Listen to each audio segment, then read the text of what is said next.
Okay. They can. You guys want to ask questions? Okay. I'll look over there. Raise your hand if you got a question. I don't have an announcement today. Happy Friday, everybody. We'll just get right to questions. Who's first? Joe? No? Go ahead. I would like to ask you about the Secretary visit to Iraq. If you could give us your comments on the visit, what was the purpose, Sure. Well, two purposes, really. One was to thank our troops that are there in Iraq, particularly there in Baghdad. And he spent some time talking to troops at the airport that are facilitating the security assistance mission. Number two was to meet with Iraqi leaders, and he did. He had very good meetings with Prime Minister Abadi and Defense Minister Ubaidi to talk about their efforts against ISIL, their efforts in getting this unity government up and running, and some of the initiatives that they're taking on. And as he said publicly after the meetings, he came away encouraged that that the decisions they're making are in the right direction and that we are making progress against ISIL. Talking about progress, Admiral, what did he hear from the Iraqis, and what's the Secretary's assessment on the in regards to the ongoing airstrikes against ISIL in Iraq and also in Syria? As you may know, now we are more than 1,200 airstrikes have been conducted against ISIL in the last 3 months. So where are we now, and what have we accomplished? What's next? Those are 7 or 8 really good questions. I think, let me just, to your first question, he came away with two items from the Iraqi leaders. One, that they're very committed to this new government and to moving Iraq forward politically in a more inclusive way. And that means reform, particularly reform of the Iraqi security forces. And they've already, Defense Minister Ubaidi's already made some pretty key decisions to replace more than 20 of their generals in the Iraqi security forces with more competent individuals. So they're committed to reform and to a new, more inclusive government. Number two, they're very, very committed to the fight against ISIL.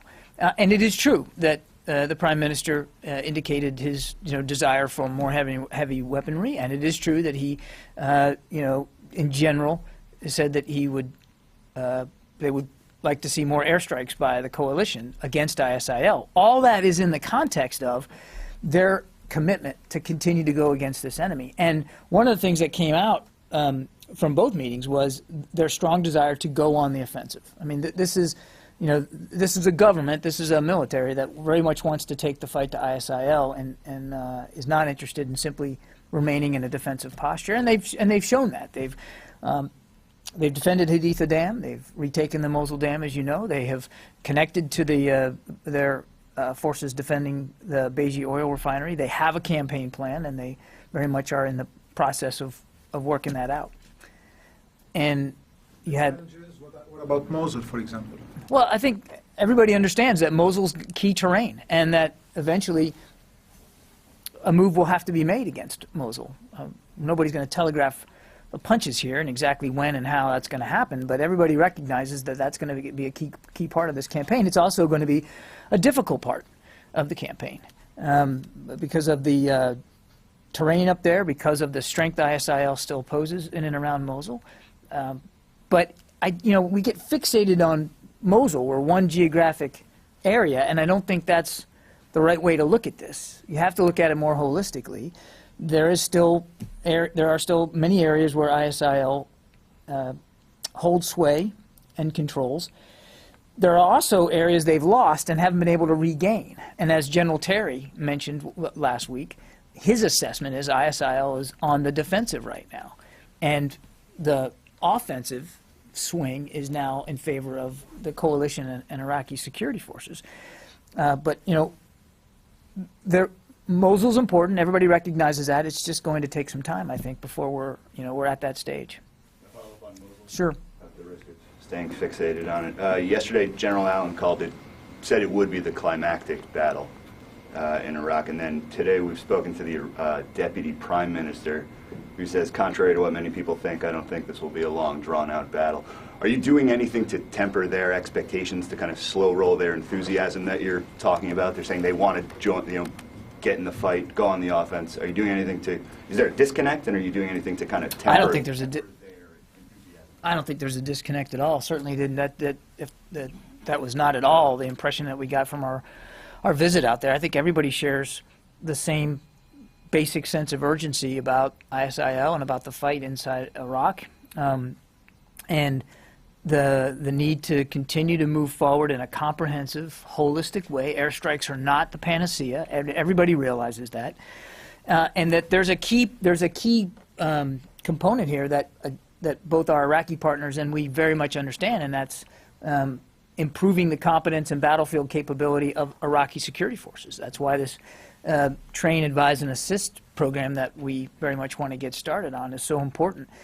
It's not about tempering enthusiasm or slow rolling or anything like that. It's about working together in a very measured, deliberate way to go against this enemy in a fashion that is not just successful tactically, but successful strategically. Meaning, not just to take ground away from them, but to eliminate the threat that they pose to Iraq over the long term.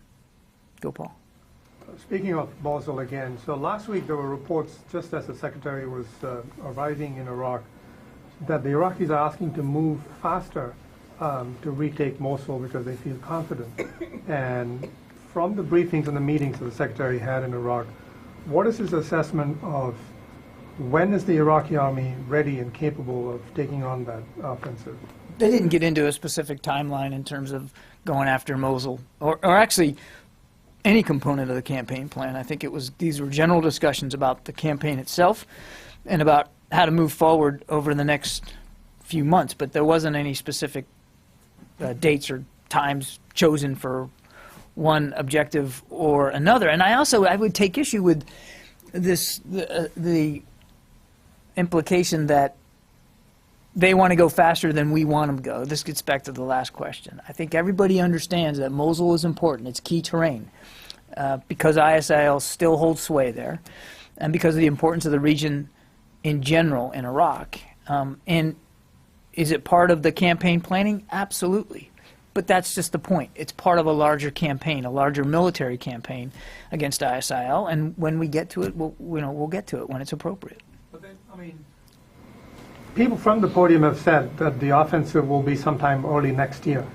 And there are others who are saying it might take much longer.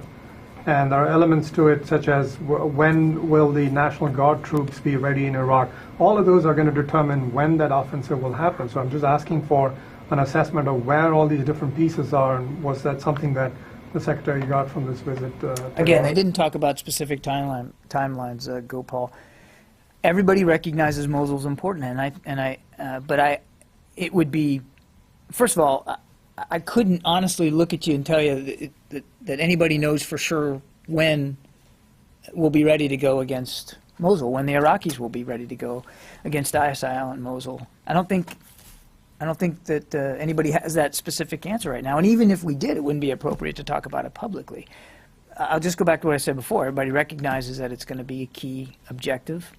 It is part of the campaign plan, and that's a very deliberate plan that the Iraqis have crafted and developed and are executing with our support, not just our support, but the support of all the coalition countries that are involved militarily as well. One last point. So the final call on who makes that decision on when to move on Mosul, will that come from Iraqis or will that be largely an American decision? It's an Iraqi campaign plan. Obviously, we're staying lashed up with them and coordinating and consulting, and I have no doubt that the final decisions about not just Mosul, but any step along the campaign plan will be something that's decided jointly.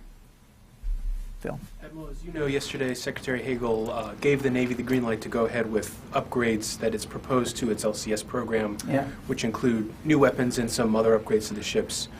He drove this whole process. He was the one with then Deputy Fox who asked the Navy to stop and take this look and then figure out a new way to go. But the ships are very similar to the ones from before. What makes him confident now that these upgrades are going to make a difference to the concerns he raised about its lethality, survivability, and just its application to the Navy going forward.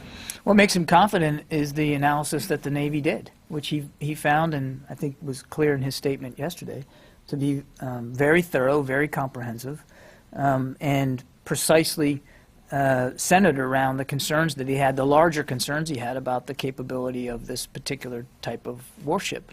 So he's very comfortable in the work that the Navy has done, and he looks forward to seeing the acquisition strategy that they end up developing for the ship. Everybody recognizes the need for a small small surface combatant for the Navy, a smaller warship than the destroyers that we now have in such great number. It's really just an issue of how lethal are they, how capable are they, the kind of systems they have aboard, as well as their survivability. And as you saw yesterday, as we move forward on an upgraded version of the existing variants, he also wants the Navy to, be able to backfit the holes that are in construction now and make them more lethal and more survivable as well, to the degree that is possible, given that they're already, many of them under construction. Did survivability drop away for him as part of this process? Because it isn't clear from what we heard yesterday how much better these ships are going to be able to withstand hits or damage in combat. They have new armor in some spaces, but we didn't get the sense that the survivability has been upgraded to the different conditions the Navy has for the robustness of ships. Well, I think the Navy still has some work to do in that regard to develop the specifics on survivability ratings. So let's not get lost in details yet that haven't been completely hammered out. What the Secretary is satisfied with is that the Navy did the analysis. They answered his request for improved lethality and improved survivability of this class of ship, and he looks forward to seeing the final work when it's complete. The acquisition strategy that they have to deliver by May of next year. Tony. One follow-up on the LCS and then an Iraq question. Just more broadly, why didn't he leave this decision to Ashton Carter, who's going to have to defend it for 2 years? Why did he make it now? Why didn't he just leave it for Carter? Two reasons, Tony. First, he is the Secretary of Defense, and he will remain the Secretary of Defense until Dr. Carter is confirmed and installed. Number two, this was a concern, as Phil pointed out in his question, this is a concern that the Secretary had about the ship. As you know, when we submitted the budget, we asked the Navy to review this, and he wanted to, because it was his concern that the Navy was answering, he wanted to see the decision through. So shift to Iraq a second. The list of heavy weapons that were requested, are the Iraqis going to give you a follow-up list of what exactly they're talking about? Or would these weapons be covered by the $1.6 billion train and equip fund that consists of rifles and machine guns and Carl Gustav recoilless rifles? Is that the same kind of thing, or are we talking heavy weapons beyond the train and equip? I'd have to point you to the Iraqis about whether or not they're going to submit a new list or not. No specific list was submitted to the Secretary in Iraq. In fact, no specific items were discussed in either his meeting with the Prime Minister or the Defense Minister. This was it certainly was an item that they expressed, an issue that they expressed interest in, but there was no specific list given to the Secretary. And the 1.6 does include some equipment and systems, but it's not designed for heavy systems. It's designed for more personnel-related arms and ammunition. Do you find this curious that they said they needed heavy weapons, but they didn't give you any sense of what those would consist of? No, I don't think it came as a big surprise to anybody. I mean, they're in the middle of a fight, an important fight against a very determined enemy, though right now may be on the defensive. Nobody can take that for granted, and I think he understood that. They certainly had concerns with respect to making sure that all the capabilities are available to go against this enemy. I would remind you, though, that we have already accelerated arms, ammunition, and some heavy systems to Iraq. I mean, we've accelerated Hellfire deliveries, more than 300 last month, hundreds more coming. Soon after the new year, we're going to get the Iraqi government something like 250 MRAPs. So, I mean, there is already a serious effort to meet their needs, not to mention thousands and tens of thousands of small arms and ammunition that we've provided since just the summertime. So there's already been, I think, great inertia by the U.S. government and the U.S. military in particular to meet. Great momentum, not inertia. Did I use the word wrong? Inertia is not moving forward. So, anyway, Yes, it continue. is. It is. It's maintaining whatever momentum you have, whether it be forward or backward. Thank you for the rhetorical backup. In any, Static and moving. thanks, Mick. So see, I was using it properly. In any event, there's already been a lot of movement to fulfill their needs, and I think you're going to see that continue. Not to mention, as Joe pointed out, more than 1,200 airstrikes, not just by us, but our coalition partners. Ash Carter's not the only one who knows physics. Barb? Well, I don't. I was a history major. The Saudi interior minister is in town for a few days, meeting with a variety of officials on counterterrorism, Al-Qaeda, Yemen, ISIS, all of that. We haven't talked to you since the mission in Yemen and also the subsequent apparent rocket attack against a base in Yemen. What's sort of the state of play in terms of U.S. cooperation with the Saudis about their concerns about ISIS, their concerns about stability in Yemen? Is there more cooperation coming, or are there things you're talking to the Saudis about, given that Yemen is right on their border and is so unstable at this point?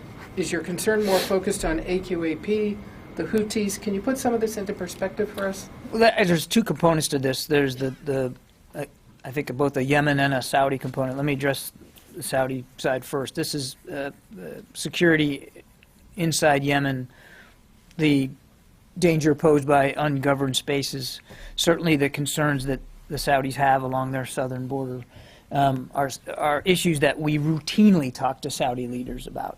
And we understand their concerns quite well. In fact, we share many of those same concerns, particularly about the ungoverned spaces and the sanctuary that terrorist networks continue to find inside Yemen.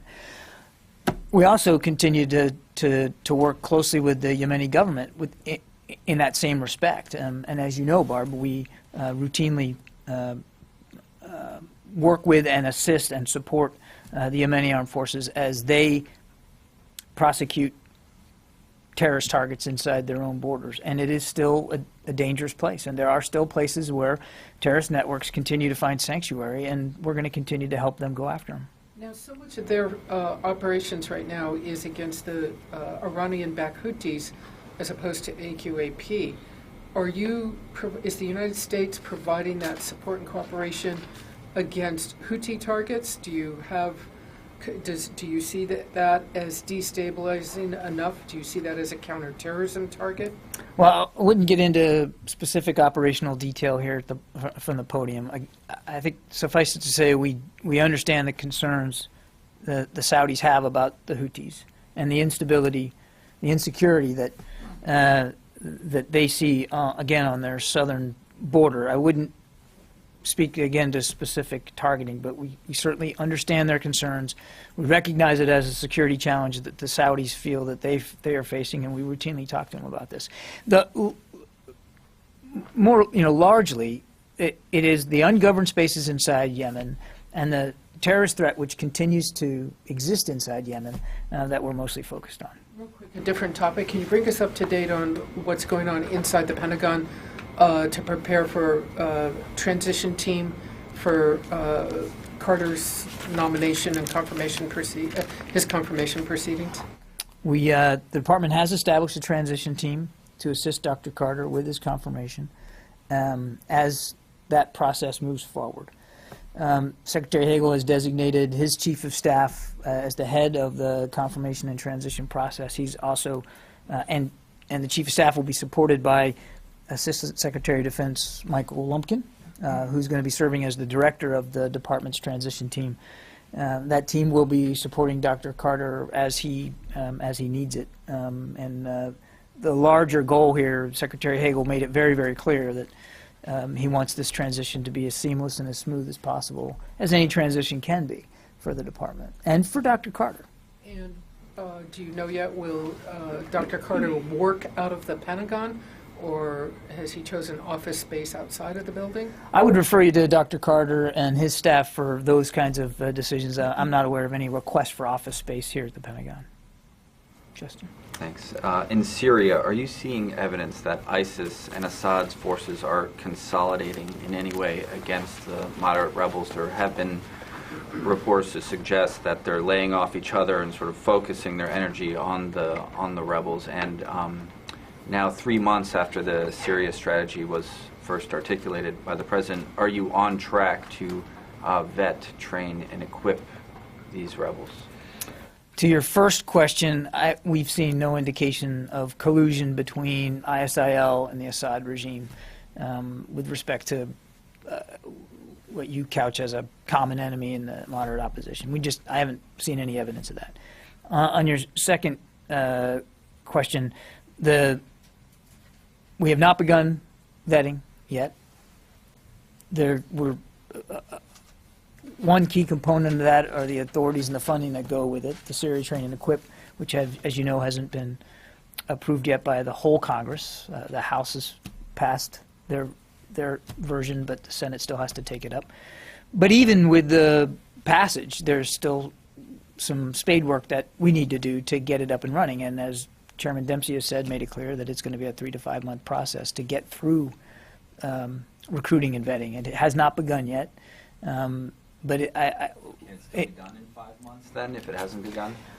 I think, yes, we believe that we could still get this done in a 3 to 5 month time frame once we have the authorities and the funding to go with it. It's not like we've been sitting idle, Justin. I mean, as I said before, General Nagata has established vetting criteria.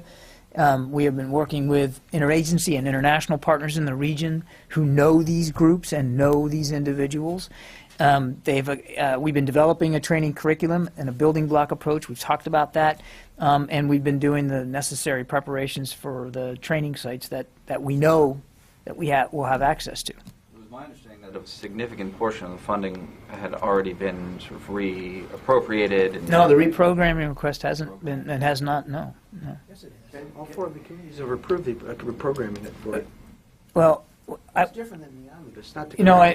no, you're right, but we have not started the recruiting and vetting process. And did you say today if or who would be doing recruiting on the ground in Syria? Can I say who would be doing? If there will be recruiting on the ground in Syria, and who would do that? If you mean by the question, will U.S. troops be on the ground in Syria actively doing recruiting and vetting? No. We're going to rely on interagency and international partners in the region to help us with the recruiting process. The vetting can be done once they're recruited and once we get them to the sites. Yeah.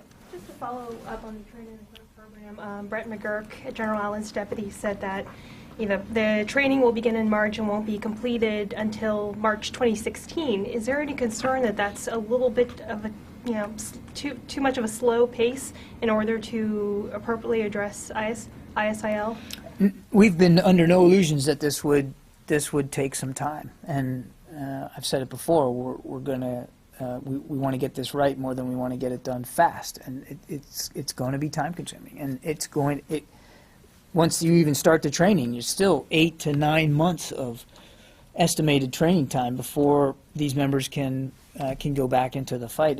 It's really, we know how to do this. We know how to do it very, very well. But to make it done very well, you got to invest the time, and we need to be patient and willing to do that. Did you notice that Kerry and Allen are both calling ISIL or ISIS Daesh now? Is that the Pentagon's moniker as well? What are we calling this group, and why the switch to Daesh? I don't think there's been a switch.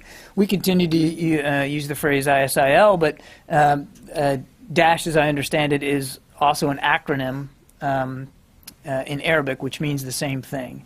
That's my understanding. Here in the Pentagon, we continue to refer to them as ISIL, but you may see, you may even see some Defense Department individuals using that as well, particularly when they're speaking to audiences in the Middle East. But there's been no change from our policy here that we refer to them as ISIL. Marcus. Do you have an assessment of the condition of Iraqi military equipment that it purchased from the U.S. over the past decade or so? There have been a number of contracts announced of late, and DSCA's even announced possible contracts for logistics support for a bunch of these U.S. systems. So that would kind of infer that they're not in such good shape. Well, I don't know that I would infer that. We have a very robust foreign military sales program with Iraq. In fact, one of the most robust in the world. I think it's something to the tune of $12 billion a year, which is sizable. That is separate and distinct from the acceleration of some of the arms and ammunition and weaponry that we have been providing them since June.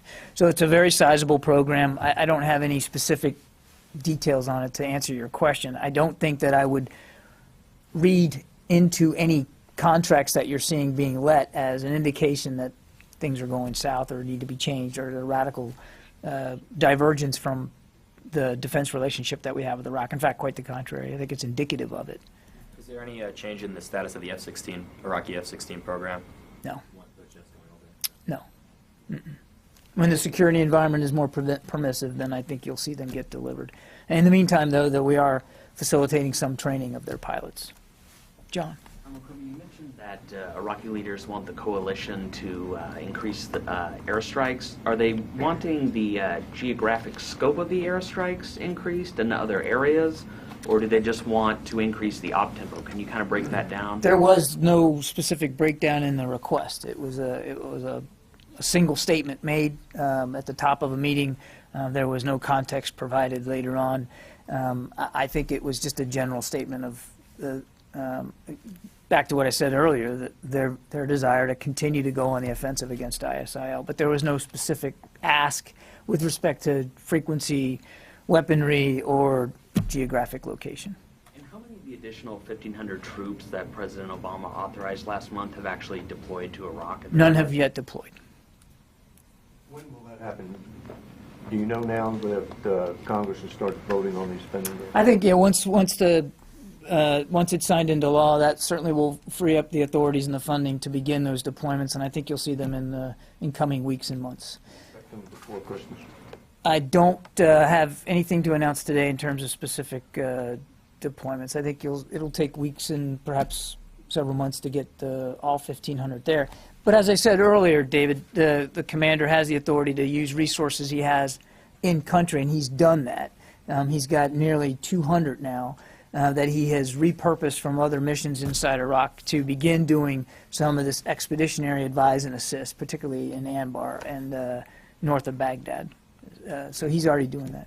Got a question over there. I do. Yes, ma'am. Thank you. Ready to attract Santa this year? Yes, as a matter of fact, we are. If you go to NORAD's website, and I wish I don't have it right handy with me, but I'm sure your dad can help you. They have their Santa tracker all set up and ready to go. What have you asked for? I want oldie stuff and a Baymax Big Hero 6 toy. That sounds pretty sophisticated. What is that? That sounds like something we should give the Iraqis.